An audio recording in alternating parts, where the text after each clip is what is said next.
backed up by his two sidemen, Red Shea and old Nick Haynes. Before disco took over the dance floors and punk exploded in grimy clubs, 1976 belonged to something softer, melodies that drifted through FM radio like summer rain on vinyl.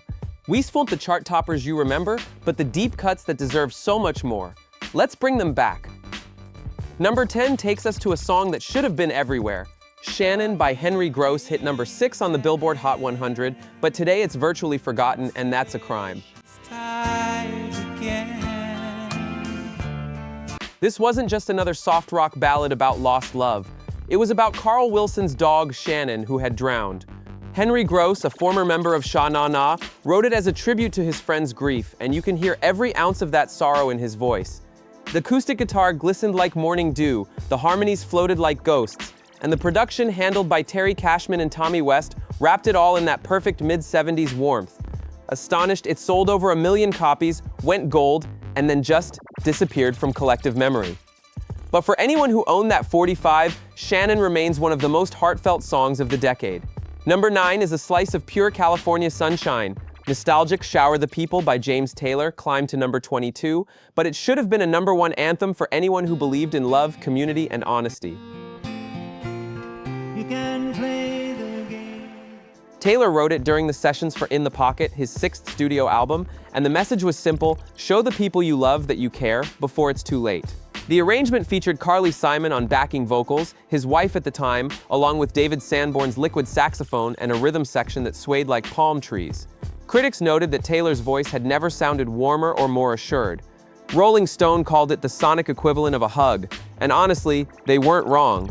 It became a staple of his live shows for decades, but on the radio, it vanished almost as quickly as it arrived. Number 8 might shock you because it hit number 2 and still nobody remembers it. Afternoon Delight by Starland Vocal Band was everywhere in 1976, winning 2 Grammy Awards including Best New Artist.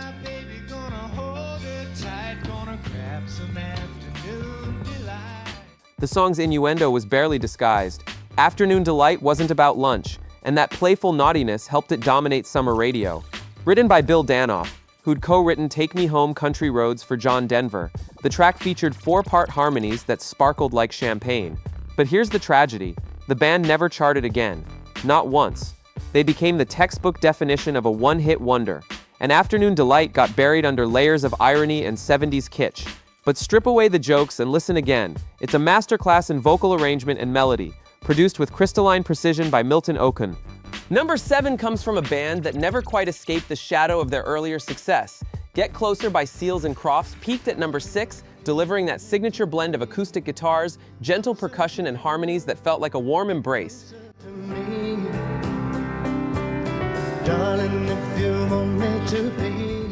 Jim Seals and Dash Crofts had already given the world Summer Breeze in 1972, but Get Closer showcased a maturity and tenderness that critics praised. The production, handled by Louis Shelton, shimmered with strings and subtle keyboards, creating a soundscape that felt both intimate and expansive.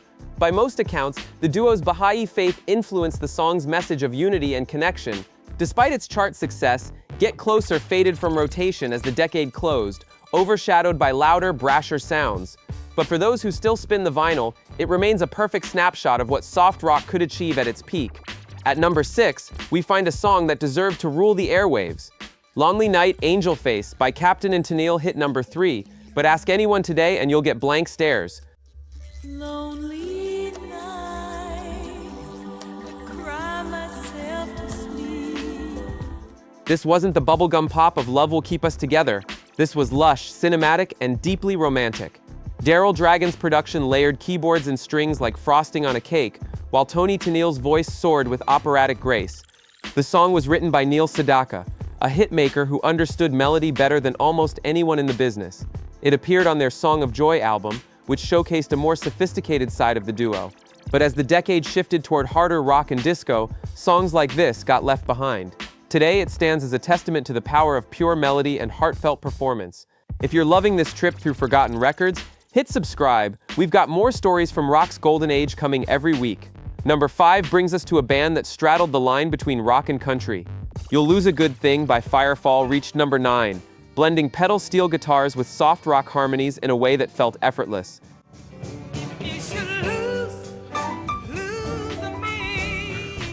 The band, formed from the ashes of several other groups, including the Flying Burrito Brothers, had a knack for crafting songs that felt both familiar and fresh. Producer Jim Mason captured their sound with clarity and warmth, letting the vocals breathe over a bed of acoustic guitars and gentle drums. The song's message, warning a lover not to take affection for granted, resonated with anyone who'd ever felt undervalued in a relationship. Firefall would chart several more times, but this particular track seemed to slip through the cracks of radio history. It's a shame because You'll Lose a Good Thing exemplifies everything that made mid-70s soft rock so special: sincerity, melody, and emotion without excess. Number 4 takes us to a song so beautiful it hurts. Wreck of the Edmund Fitzgerald by Gordon Lightfoot hit number 2 and told the true story of a Great Lakes freighter that sank in Lake Superior in November of 1975. The legend lives on from the Chippewa down of the big lake they call Gitchagumi.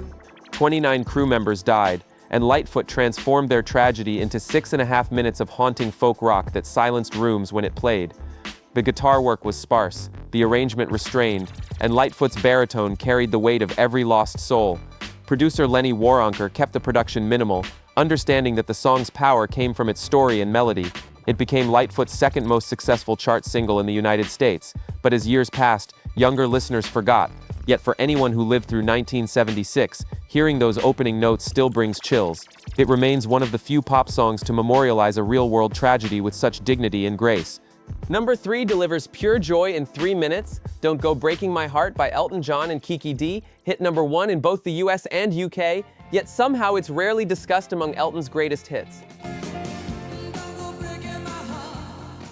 Written under pseudonyms, Elton as Ann Orson and Bernie Taupin as Carte Blanche, the song was a deliberate throwback to the Motown duets of the 60s. The chemistry between Elton and Kiki crackled through every verse, their voices dancing around each other like old friends at a reunion. Producer Gus Dudgeon crafted a wall of sound filled with horns, strings, and a rhythm section that refused to quit. It dominated summer radio, soundtracked countless weddings, and then just faded. Perhaps because it was so light and fun, critics and historians overlooked it in favor of Elton's more serious work. But for sheer unadulterated happiness, few songs from 1976 come close. Number 2 takes us somewhere quieter, more introspective. Muskrat Love by Captain and Tennille. Yes, they appear twice on this list, peaked at number 4 and sparked wildly different reactions. Some found it charming, others found it unbearably twee, but nobody could deny its craftsmanship. Originally written and recorded by Willis Allen Ramsey in 1972, then covered by America in 1973, the Captain and Tennille version added synthesizers that mimicked muskrat sounds. Seriously, Daryl Dragon programmed his Moog to chirp and squeak like actual rodents. Despite the novelty elements, Tony Tennille's vocal performance was sincere and tender, turning a quirky nature song into something genuinely touching. Critics mocked it relentlessly, and over time it became a punchline.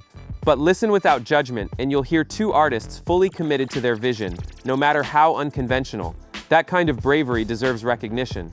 And finally, number 1, the most overlooked soft rock masterpiece of 1976.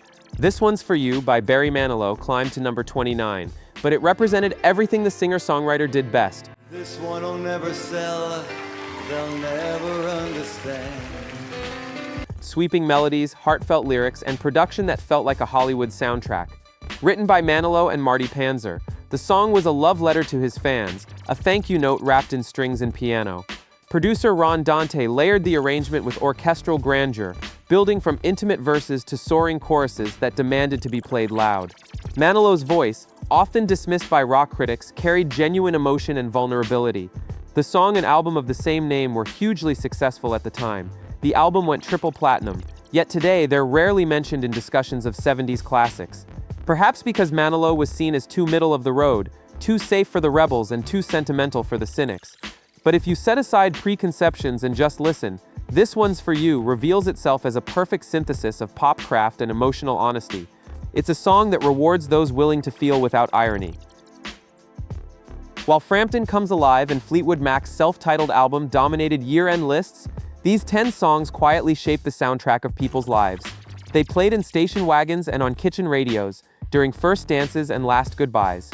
They charted, they sold, they connected, and then they were forgotten. But music doesn't truly disappear. It lives in memory, in the grooves of old vinyl, in the stories we tell about the past. Every song on this list represents artists at their best, pouring heart and craft into 3-minute worlds. Maybe they weren't cool enough for critics or edgy enough for the changing times, but they were real and they mattered. Which song hit you hardest today? Drop your memories in the comments, and don't forget to like and subscribe for more stories from the decades that changed music forever.